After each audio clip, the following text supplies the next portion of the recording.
Hi, I'm Danielle. My sister's a doctor, a celebrated one. But the day I showed up pregnant, bloated, exhausted, scared, she looked me up and down and said, "Women like you don't belong here." She didn't mean the hospital. She meant the world she thought she owned. I stayed quiet, but 10 minutes later, someone walked through that door who didn't just belong, he changed everything. So before we begin, what time are you listening to this? And where are you? Drop it below. Because some stories? They don't start with kindness. They start with a closed door and a choice not to disappear. I walked into the clinic with one hand on my belly and the other clutching my old leather purse, the one with the worn strap and faded corners.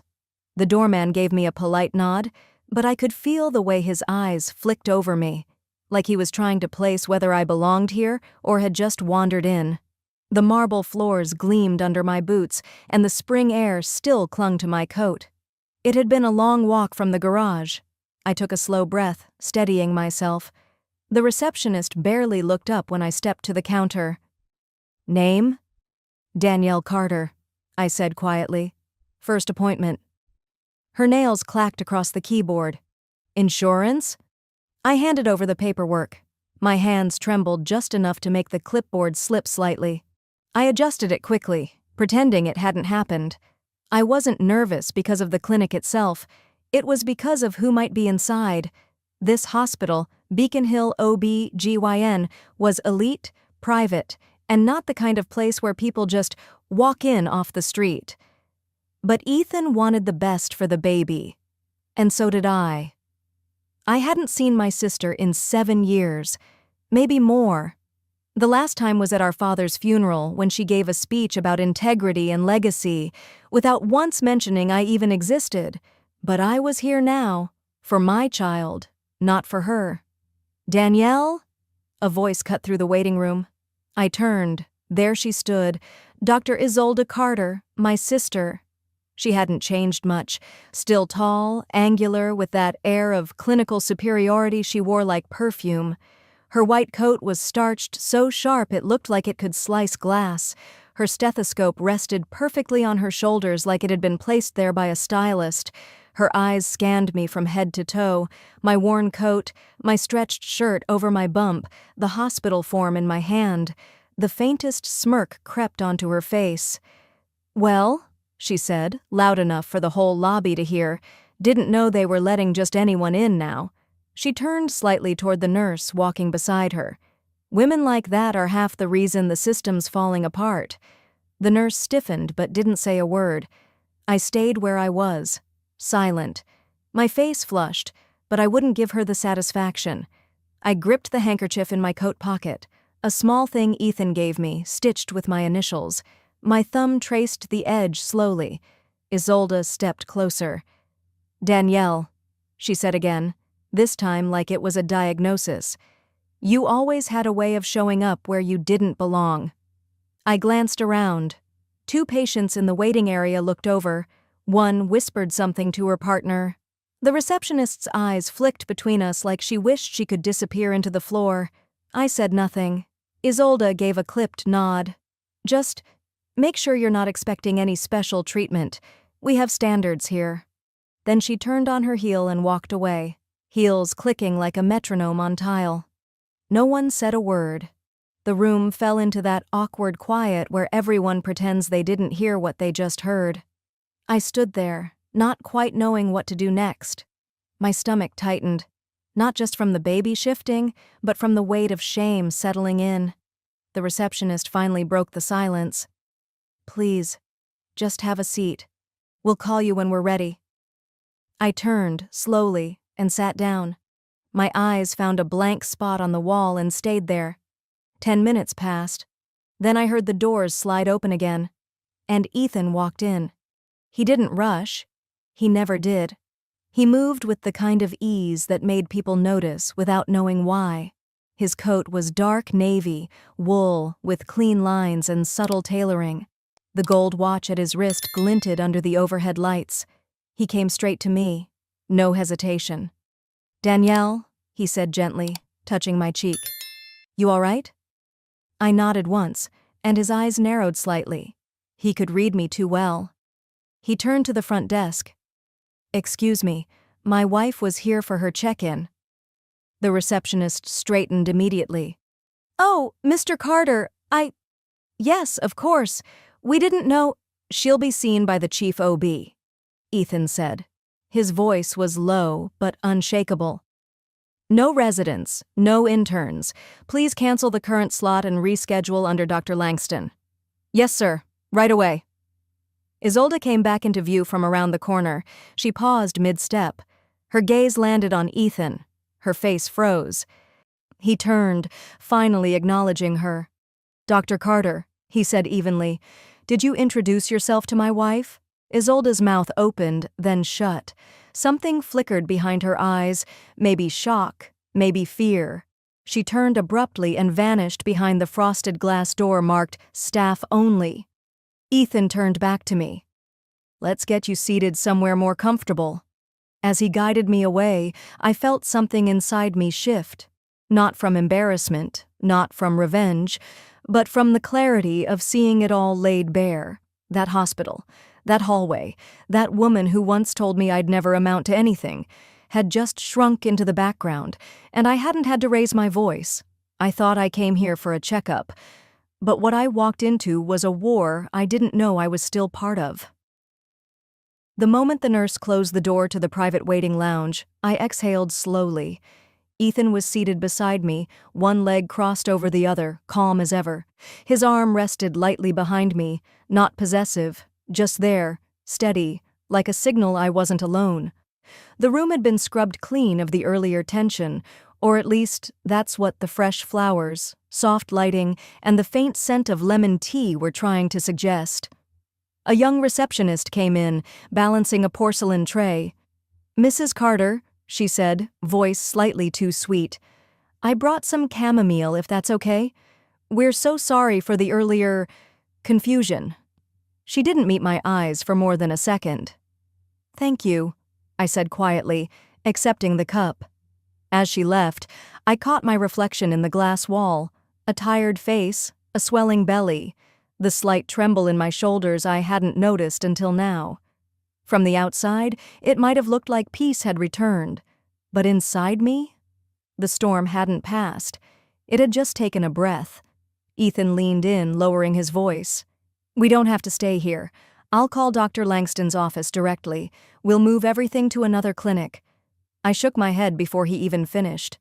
"No," I said. "I want her to see that I didn't run. Not this time." He studied me for a moment, then nodded once. That was one of the reasons I loved him. He never tried to bulldoze my decisions even when he disagreed. A soft knock at the door. Then it opened without waiting for an answer. Isolde. She walked in like she owned the air.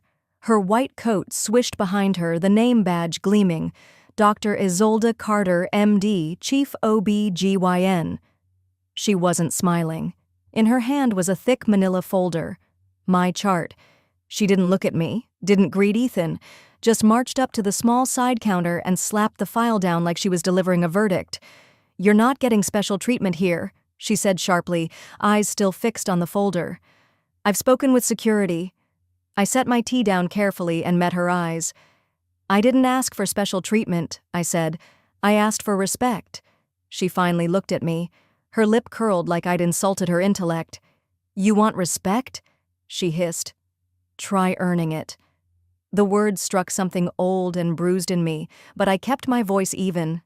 Ethan didn't move. He stayed seated, watching her, silent, dangerous. Isolde crossed her arms. "She's being disruptive," she said to no one in particular, loud enough to carry outside the room. "I'm requesting she be escorted off the premises." Before the echo of her words faded, the door opened again. 2 hospital security officers stepped inside. One tall, one shorter, both clearly uncomfortable. Ethan stayed seated. He reached into his coat, pulled out his phone, and pressed record. His voice was calm. "This is retaliation based on family history, pregnancy status, and socioeconomic bias. If you proceed, you're opening the hospital to civil rights litigation under federal law. One guard shifted his weight, the other glanced at Isolde, uncertain. Isolde's expression didn't crack, but her jaw clenched. Her fingers flexed. I stood slowly, not in surrender, but in choice. "You just made your decision, Isolde," I said. "Let's see if the board agrees." I picked up my purse, nodded once to the guards. "Don't worry, gentlemen, I can find my own way out." I turned to Ethan, expecting him to protest. Instead, he stood and simply offered his hand. I took it. We walked past my sister without a word. The hallway stretched before us, clinical, cold, humming with fluorescent lights and judgment. Behind us, I could feel her glare boring into the back of my head. I didn't look back. As we reached the elevator, the doors slid open and a woman stepped out, talking to a nurse about her ultrasound. She looked down at my belly, then at my face. "You okay, hun?" she asked, gently. Just a stranger who'd seen enough life to know when someone's been knocked down. I smiled faintly. "I'm fine, thanks." We stepped into the elevator. As the doors shut, the silence wrapped around us again. A few seconds passed, then Ethan spoke. "She doesn't deserve to be in your orbit," he said. "She's been in it all my life," I murmured. And that took me back. Years ago. I was 20, sitting on the edge of a twin bed in a cramped apartment, textbook open, hands trembling. I had just told Isolde I was leaving pre-med. I wanted to pursue social work with teens like the ones I'd mentored that summer. She had laughed, then screamed. "You're throwing your life away for losers who won't even remember your name. You'll never matter, Danielle." She said it like a curse, and I'd believed her, for a long time. The elevator doors opened. We walked through the lobby, same cold floor, same blank stairs. This time I didn't flinch. Outside, the wind had picked up. Spring in Boston always came with that edge, like winter wasn't quite ready to let go. Ethan held my coat open as I slid my arms in. "Let me drive you home," he said quietly. I shook my head. "No, I need to do this my way." He looked at me, hesitant, then nodded. "But I want her to know," I added, turning toward the glass doors of the clinic. "I didn't leave because I was afraid. I left because I've outgrown this." We stood in silence for a beat. Then he kissed my forehead. As I stepped away, I placed my hand gently on my belly. "We are not weak," I whispered. "We are not what they say." And I kept walking. No tears, no backward glance. Just a quiet resolve settling into my bones. She tried to erase me like she always had. But this time, I was walking away with everything she could never take. The air outside the hospital had tasted different when I walked through those sliding doors yesterday. Sharp, cold, but clean. Like I'd finally stepped out of someone else's story and into my own. I didn't say much on the way home. Ethan didn't push.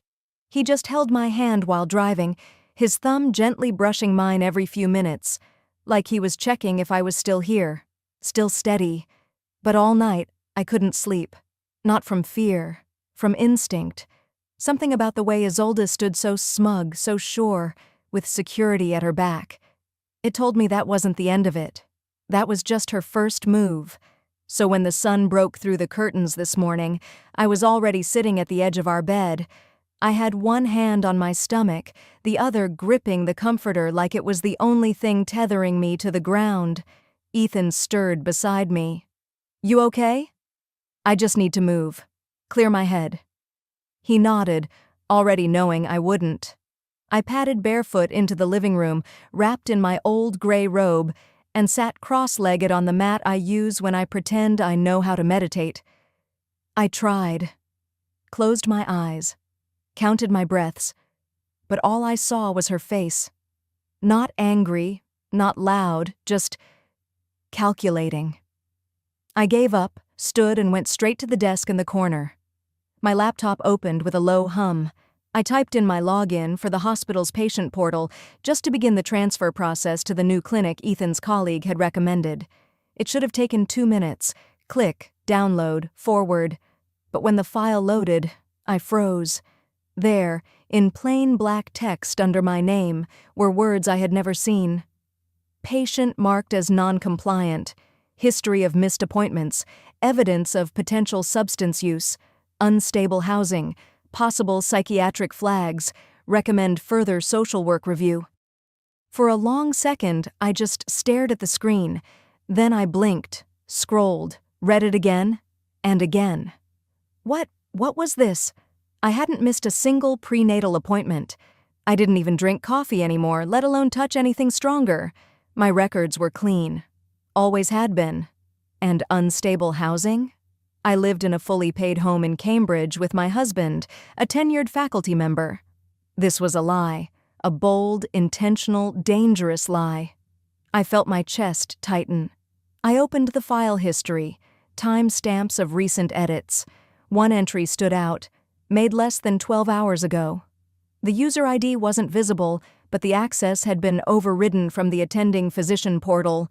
I scrambled to print it. My fingers fumbled with the mouse. I started saving backups, PDFs, screenshots, timestamps.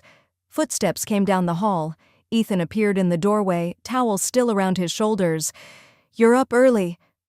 I turned the screen toward him. He took one look and dropped the towel. His eyes didn't blink once as he read.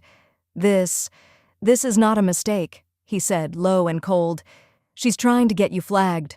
I nodded, my throat tight. If this gets sent to CPS after the birth, they could question my ability to parent. I could lose time with the baby. Or worse. She wanted you out of the building yesterday so she could rewrite your file without you knowing. Get ahead of it. I sat back, feeling the pressure behind my eyes rise. Not tears. Focus. "This isn't about me anymore," I said. "This is about our child." She crossed a line. Ethan stepped out and came back with his laptop. "We need help. Now." He called Marcus Browning, an attorney we both knew. Quiet, sharp, and not easily intimidated. Within minutes, Marcus was on video chat, asking for everything I could pull. I showed him the printed records, the original file from my last appointment, and the altered version. He didn't speak for a full minute. Then, "She accessed your file after her privileges were revoked. That's tampering and it's illegal. But someone must have given her override credentials. She didn't do this alone." My stomach dropped. I looked at Ethan. "So she's got help in that hospital." He nodded. "And maybe higher than we think." I stood. "Then we don't wait for it to escalate. We go now." He paused. "You sure?" "I'm not walking into that building as a patient this time," I said.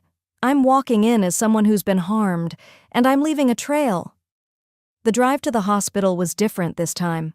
No silence. No dread, just quiet purpose. I had my folder on my lap the whole way, every page in place, every copy printed in triplicate. We didn't park in the main lot. We used the side entrance for staff and administrative visitors.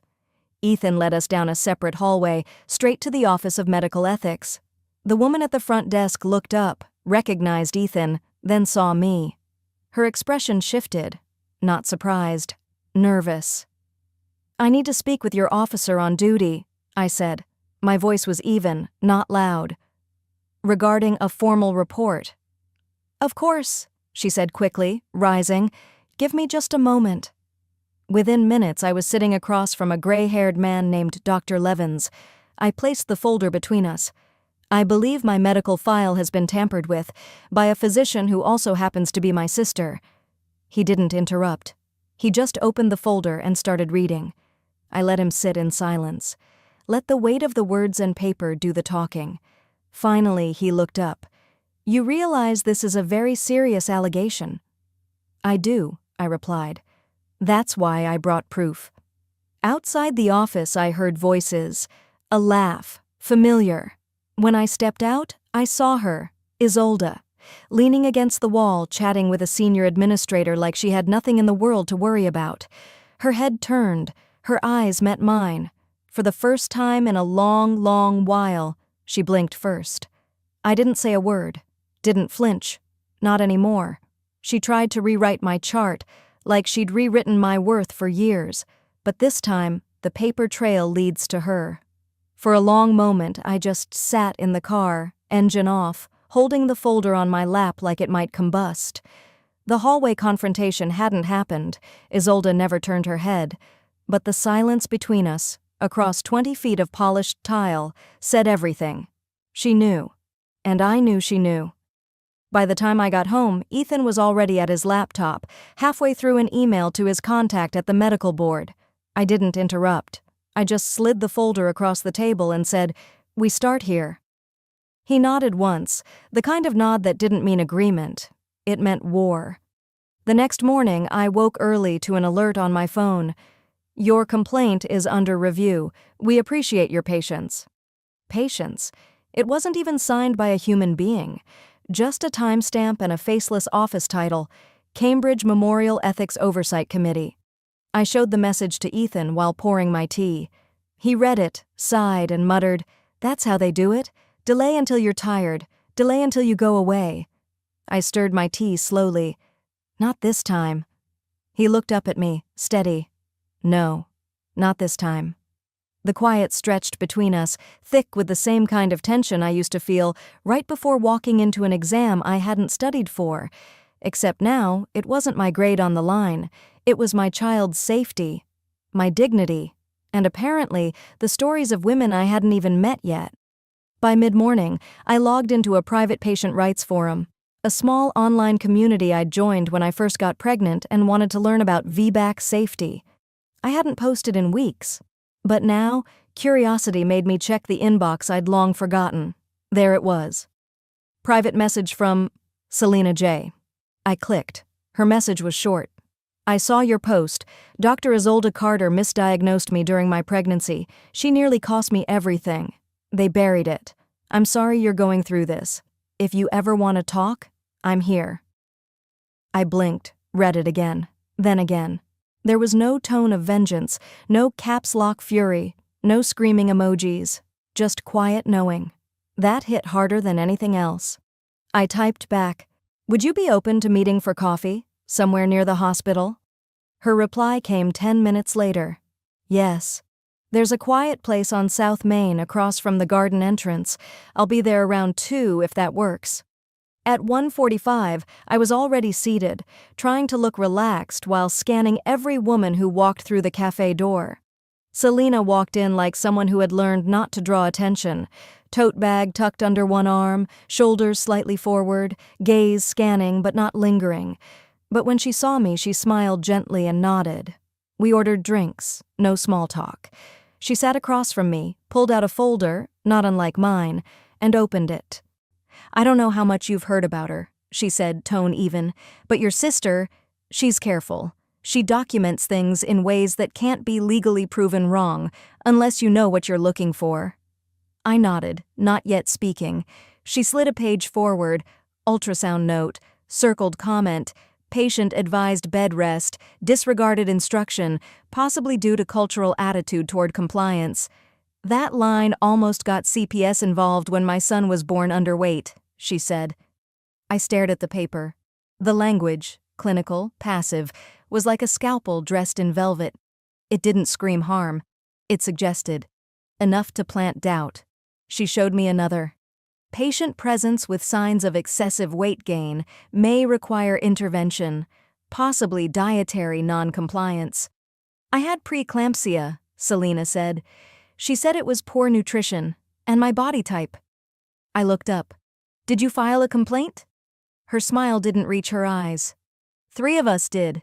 2 were bought off with NDAs. I couldn't afford a lawyer, so I left it."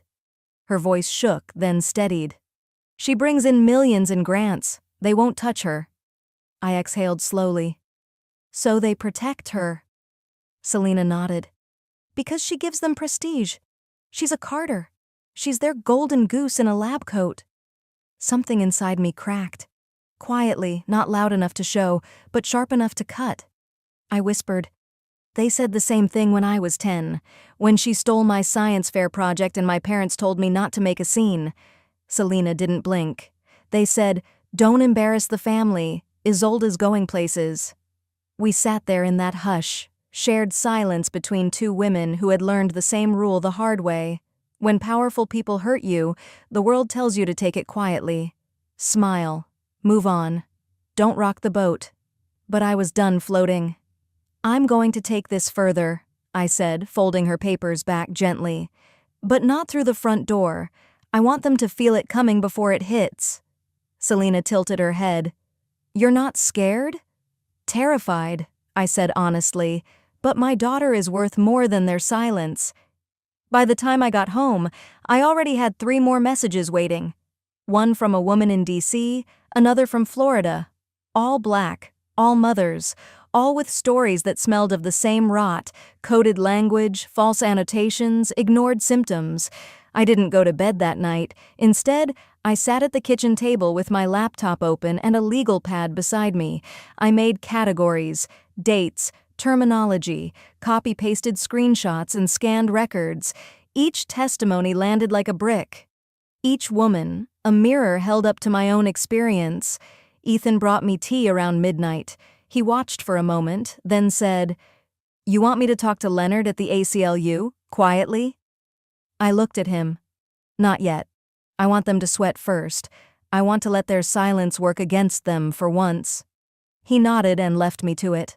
By dawn, I'd created a binder nearly 2 inches thick. I printed, sorted, labeled. The final document was a weight in my hands, not just in pages, but in history, the kind of history they like to hide behind policy statements and shiny brochures. I slipped the binder into my bag and walked to the window. Outside, the city was still waking up, but something in me had already risen. "Tell me again, Isolde," I whispered, fingers tightening around the strap of my bag. "Who doesn't belong here?" She thought I was alone, but I wasn't the only one with scars. And I was done staying silent. 3 days after that cafe meeting with Selena, I was folding laundry when my phone buzzed. The screen lit up with her name. "There's a patient advocacy forum next weekend," she said. "Atlanta. Small but serious. We need more voices. Your voice." My hand hovered over a pair of Ethan's folded socks. Speaking in public had never been my strength. Writing, yes. Researching, yes. But standing in front of strangers, vulnerable, exposed, that was a different kind of battlefield. I paused, picturing Isolde's face the last time I saw her, sharp, smug, so sure of her place above me. I took a breath. "I'll do it." Selena's exhale was soft. "You won't regret it." The rest of the week passed in a strange mix of nerves and resolve. I sat at our kitchen table with a yellow legal pad and a laptop open, flipping between medical journals, news reports, and handwritten memories. I didn't want to make this about emotion alone. It had to be more than that, more than a story. It had to be a truth they couldn't erase. I found statistics I already knew in my bones, but seeing them on paper still burned. Black women in America were 3 times more likely to die from pregnancy-related causes than white women, and those numbers barely scratched the surface of what happened when they weren't believed. When doctors like Isolde made decisions with arrogance instead of care. Ethan came in from a walk, set a bottle of water beside me, and said nothing. Just stood there, hand on my shoulder, steady like always. "I want to say it right," I told him. "You will." I spent hours rewriting a single paragraph, not because I was unsure, but because I knew the weight of what I was about to put out into the world. There's a difference between whispering your pain to one person and standing up to speak it into a room full of strangers. The day of the forum arrived with overcast skies and that soft southern humidity that clings to the skin like memory. Ethan drove me to the public library where the event was being held, one of those clean, quiet buildings with polished floors and folding chairs set up in the meeting room. "Want me to stay in the car?" he asked gently. "No," I said. "Sit in the back, just be there." The room filled slowly. Most were women, some with babies in strollers, some in scrubs coming straight off a shift. A few older men sat respectfully beside their wives, the quiet murmur of nervous voices, paper programs rustling, someone coughing softly into a sleeve.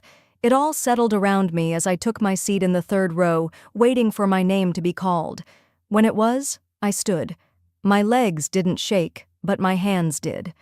I walked up to the front, adjusted the mic like the volunteer had shown me, and looked out.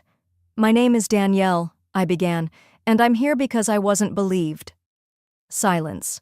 Not the uncomfortable kind, but the heavy, listening kind. The kind you only get when people recognize something in themselves.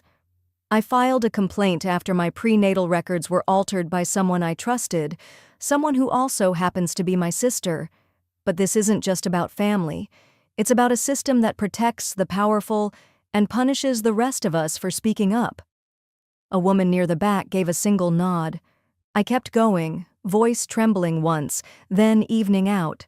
I spoke about the day I was told I didn't look like I belonged in a maternity wing, about the note that had been added to my file labeling me as emotionally unstable.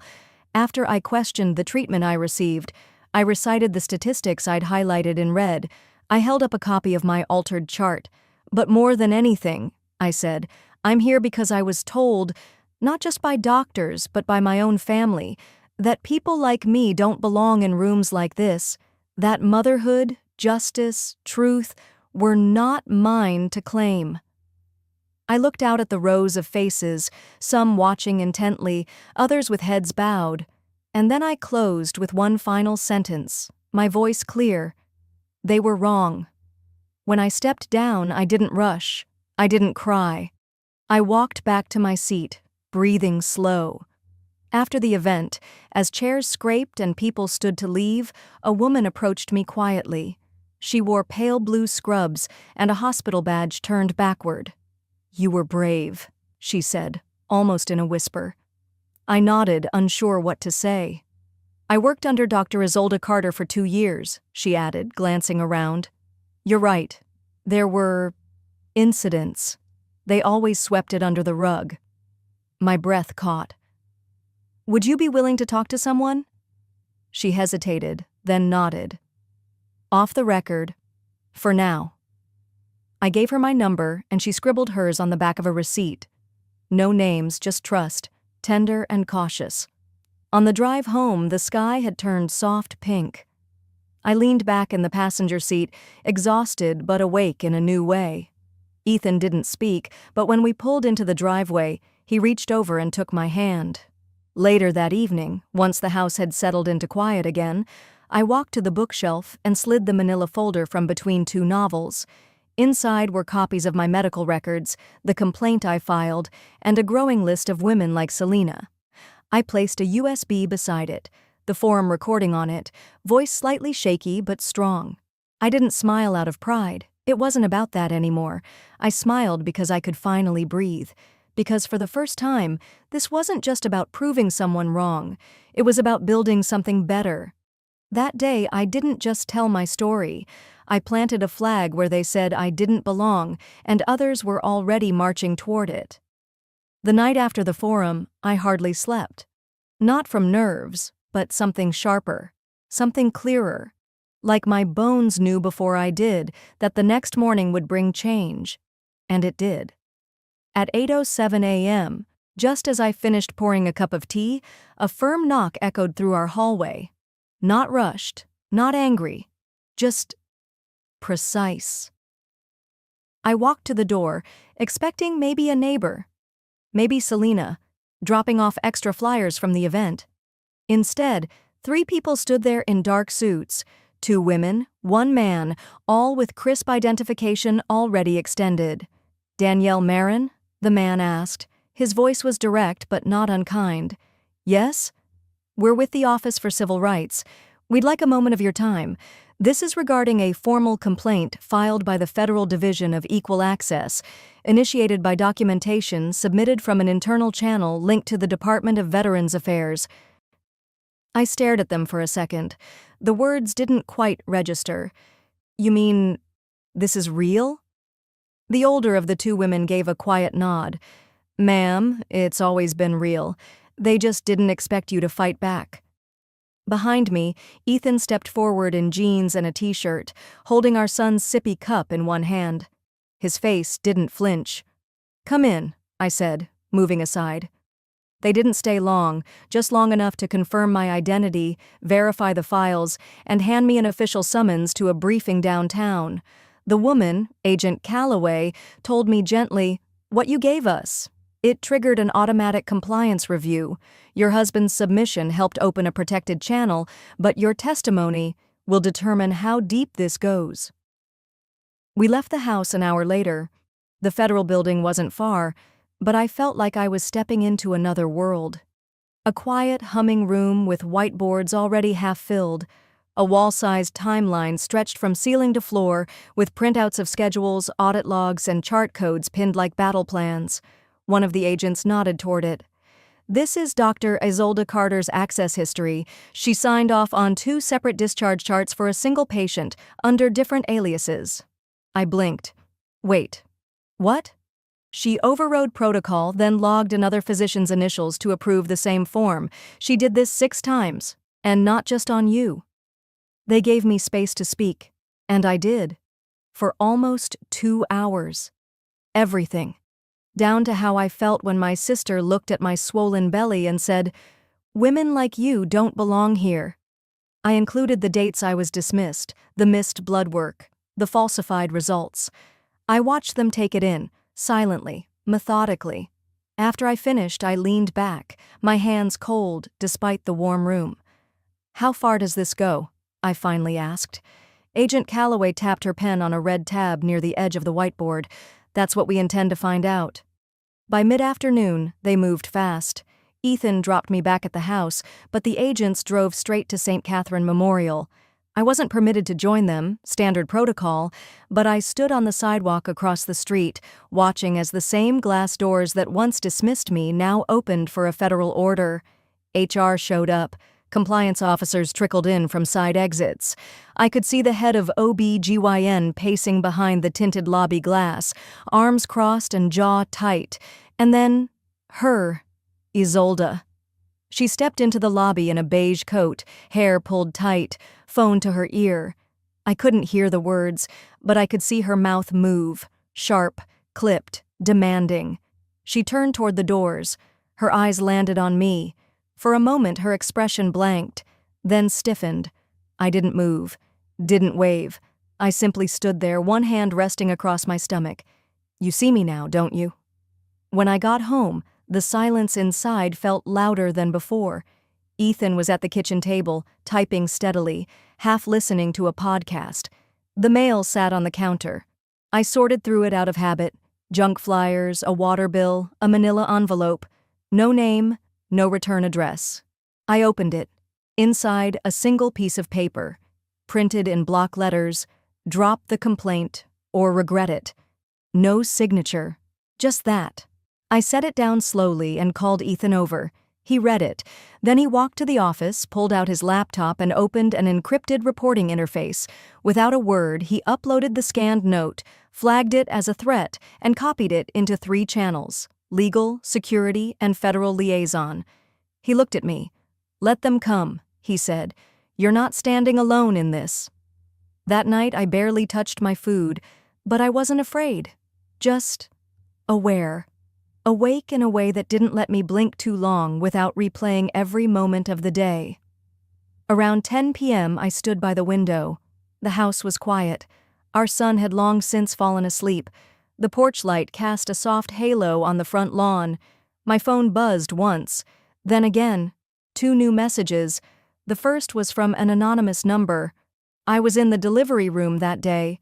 I saw what she did. "I'm willing to talk. Off the record, please." The second followed a minute later.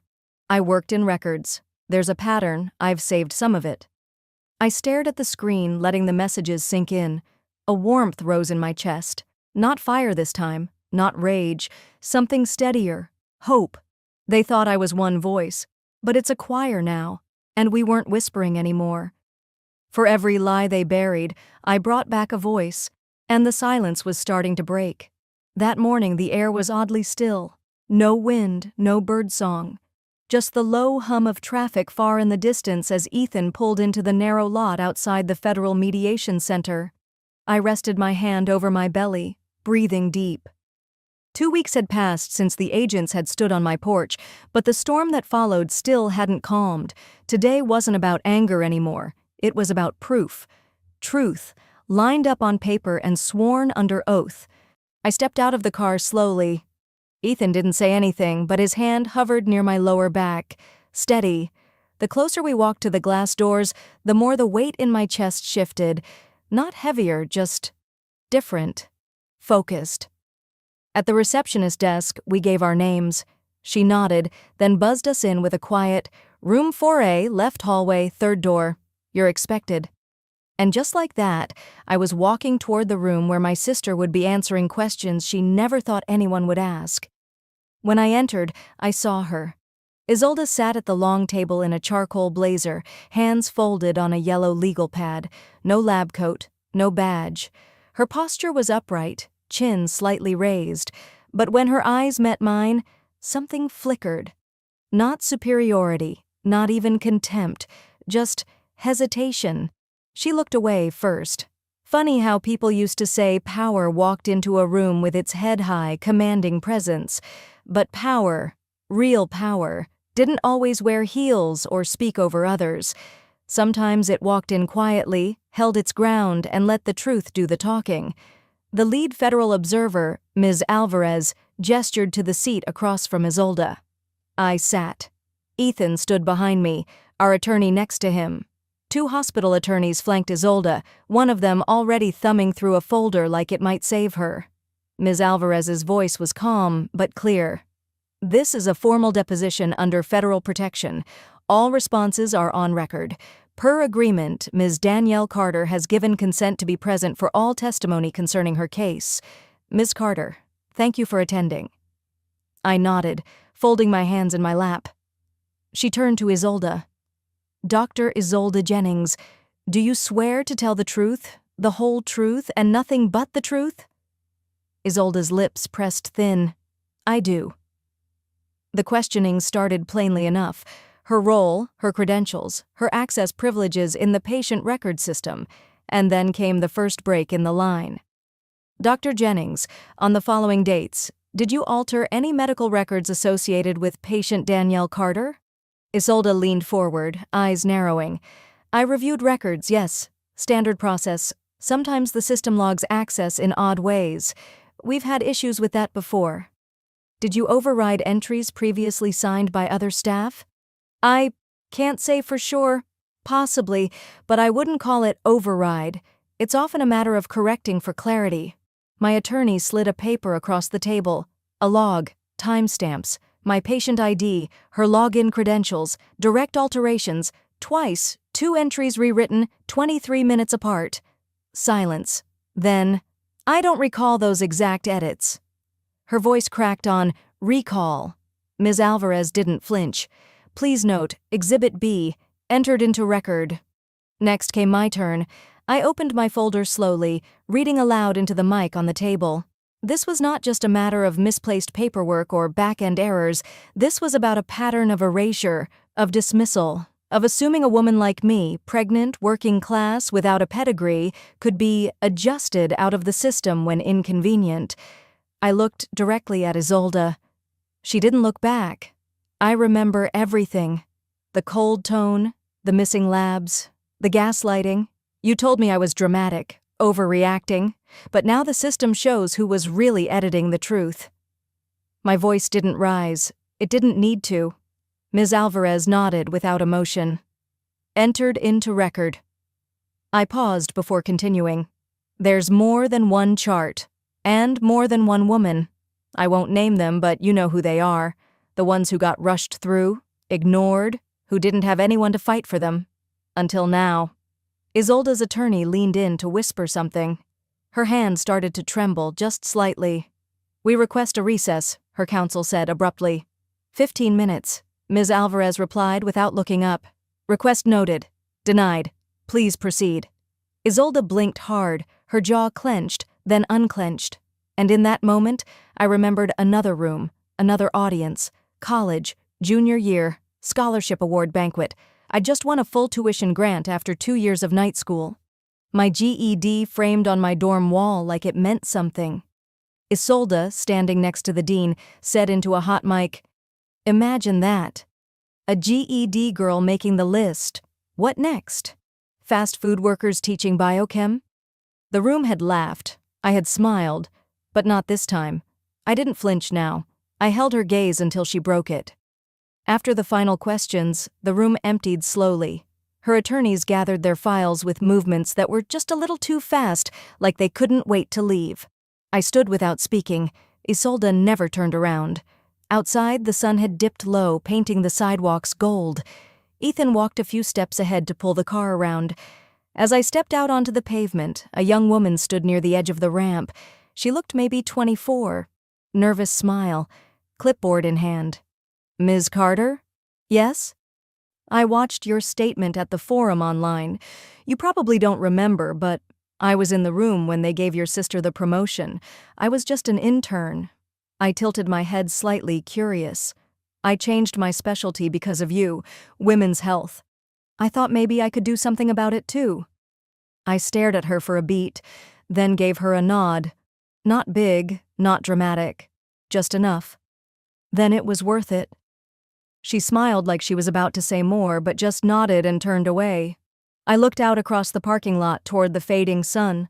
My hand slid over my belly again, and for the first time in a long while, the world didn't feel like it was closing in. It felt like it was listening. The mask cracked today, and what hid underneath wasn't strength. It was fear of being seen. That line echoed in my head the next morning as I poured myself a cup of coffee. The house was quiet. Ethan had already stepped out to meet with legal. The sunlight coming through the kitchen window felt soft, even kind. But what waited on my phone screen wasn't. The headline hit me before the coffee even touched my lips. Horizon Medical Center launches Diversity Fellowship and Equity Task Force. I blinked, scrolled, read again. No mention of misconduct. No acknowledgement of the federal investigation. Nothing about Isolde or the women she ignored. Nothing about what happened to me. They tried to drown the truth in a pool of buzzwords. By the time I reached the end of the article, my fingers were trembling, not from surprise, but from the same cold recognition I'd carried all my life. When power gets scared, it doesn't apologize.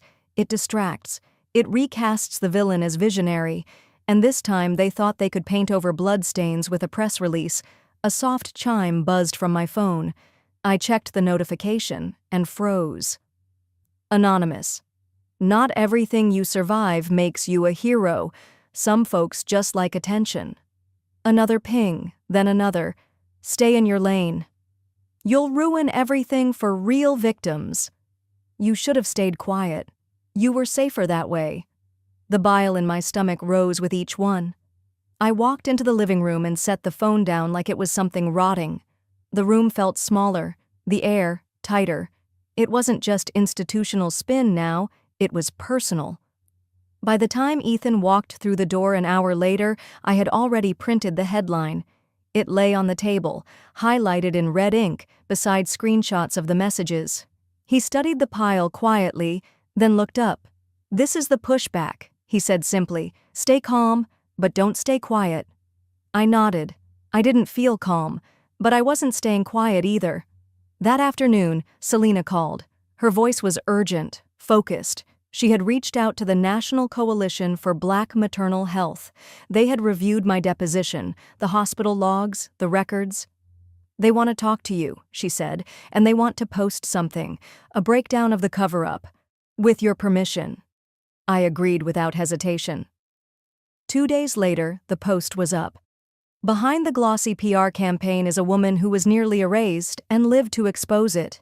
It included timelines, names, not just mine, stories from other women, former staff who had quietly left Horizon.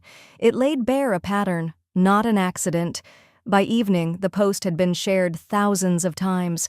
Friends from high school I hadn't heard from in decades sent messages. One just said, "I always knew you'd burn the place down." In the best way. Still, part of me braced for silence. But the next day, I passed the hospital on my way to the co-op and saw them. 5 women, standing just outside the hospital's front awning, homemade signs in their hands. "We believe Danielle." No more silence, no more excuses. Pain ignored is pain multiplied. I slowed my steps, my breath caught in my throat.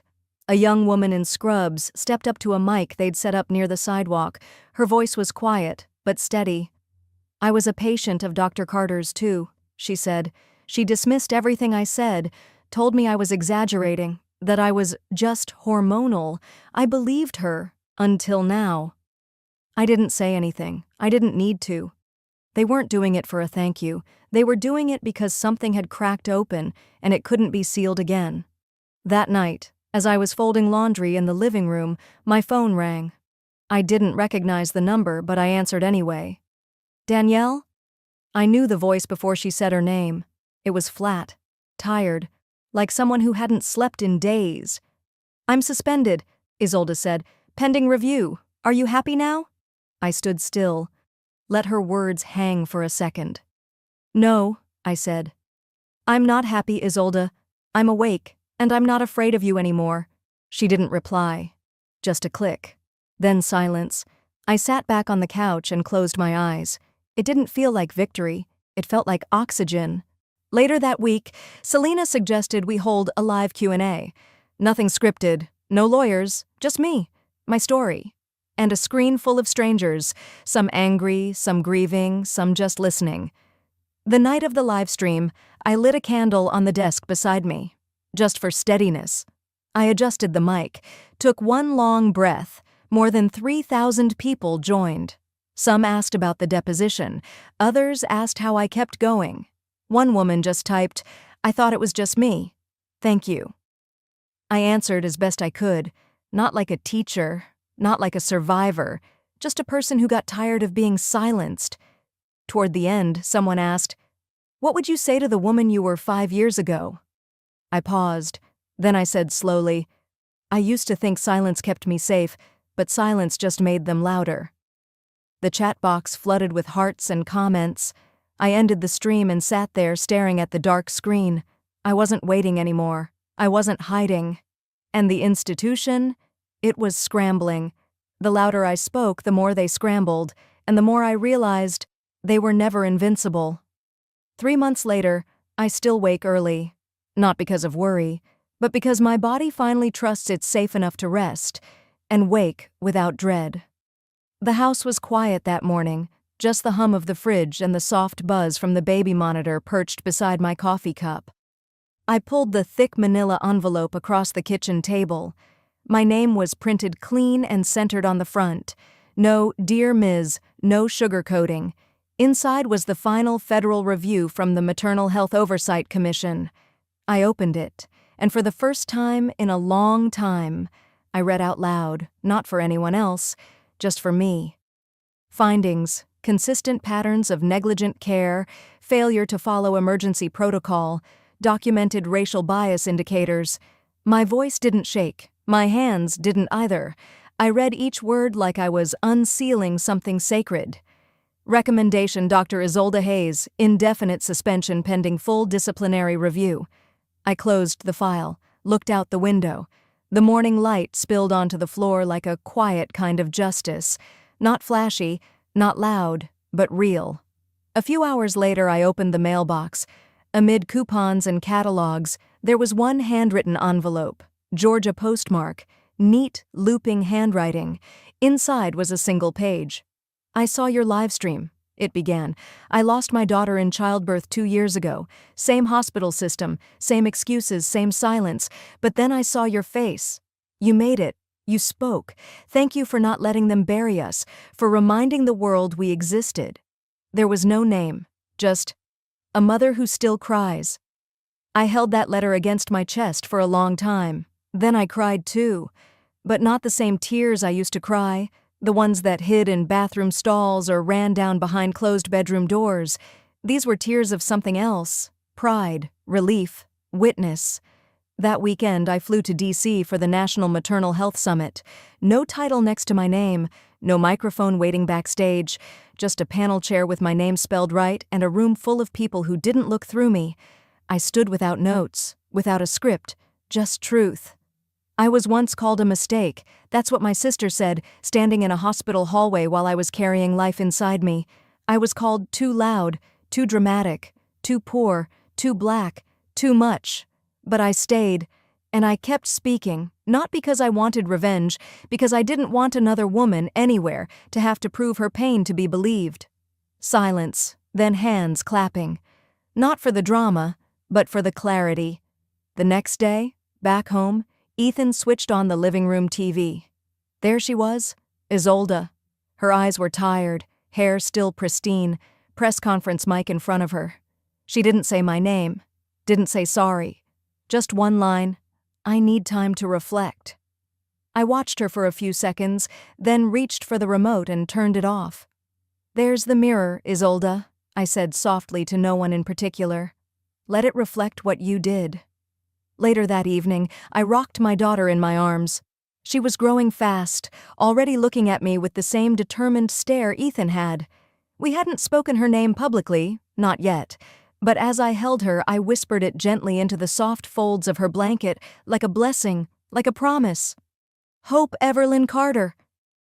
Not named after the pain, not for the battles, named for what made it through. A few weeks after that, I returned to Horizon Medical, not as a patient, not as someone fighting to be seen, but as a member of the hospital's new Maternal Health Review Board. Same sliding doors, same smell of antiseptic and waxed floors, but something was different. People nodded at me as I passed, not out of pity, not out of fear, but recognition, respect. At the elevator, a young nurse reached for the button, then held the door open without hesitation. I walked in, alone, unafraid. There's a difference between being let in and walking in because you earned your place. I don't knock anymore. Sometimes justice isn't a loud slam. It's a quiet door opening because you refuse to disappear.